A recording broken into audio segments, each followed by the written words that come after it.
ত্রয়োদশ জাতীয় সংসদ নির্বাচনকে সামনে রেখে দেশের রাজনীতি দিন দিন আরও অহিষ্ণু হয়ে উঠেছে। নির্বাচনী প্রচারে প্রার্থীদের বক্তব্যে বেড়েছে ব্যক্তিগত আক্রমণ, হুমকি ধামকি ও পাল্টাপাল্টি অভিযোগ। রাজনীতির মাঠে প্রতিশ্রুতির বদলে এখন চলছে বিষোদ্গারের লড়াই।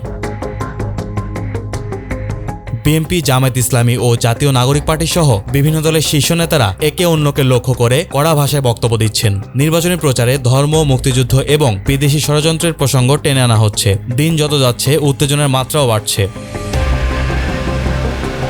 রাজনৈতিক বিশ্লেষকরা বলছেন, জুলাই গণঅভ্যুত্থানের পর যে সহযোগিতার পরিবেশ তৈরি হয়েছিল তা এখন আর নেই। ঢাকা বিশ্ববিদ্যালয়ের রাষ্ট্রবিজ্ঞান বিভাগের অধ্যাপক মোহাম্মদ আইনুল ইসলাম বলেন, নির্বাচনের মাঠ আবারও আগের মতো উত্তপ্ত হয়ে উঠেছে, যা ভোটের পরিবেশ নিয়ে শঙ্কা তৈরি করেছে।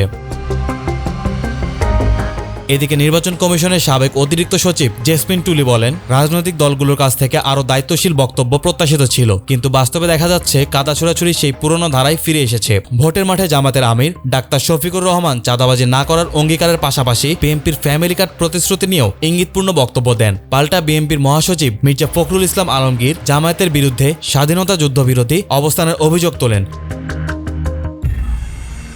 এনসিপি নেতা নাহিদ ইসলাম বিএনপির বিরুদ্ধে ভোট কেনার কৌশলের অভিযোগ তুলেছেন। অন্যদিকে ইসলামী আন্দোলনের আমির মুফতি রেজাউল করিম জামায়াতকে একঘরে হয়ে পড়া দাবি করেন।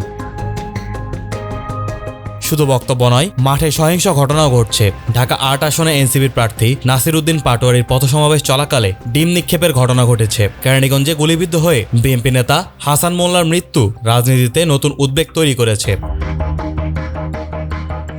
বিশ্লেষকরা বলছেন, এই উত্তেজনাপূর্ণ পরিবেশ চলতে থাকলে সামনের দিনগুলোর নির্বাচনী পরিস্থিতি নিয়ে আশাবাদী হয়ে ওঠা কঠিন। নাইমান লাফি, নিউজ ডেস্ক, নিউজ 24 ঘন্টা।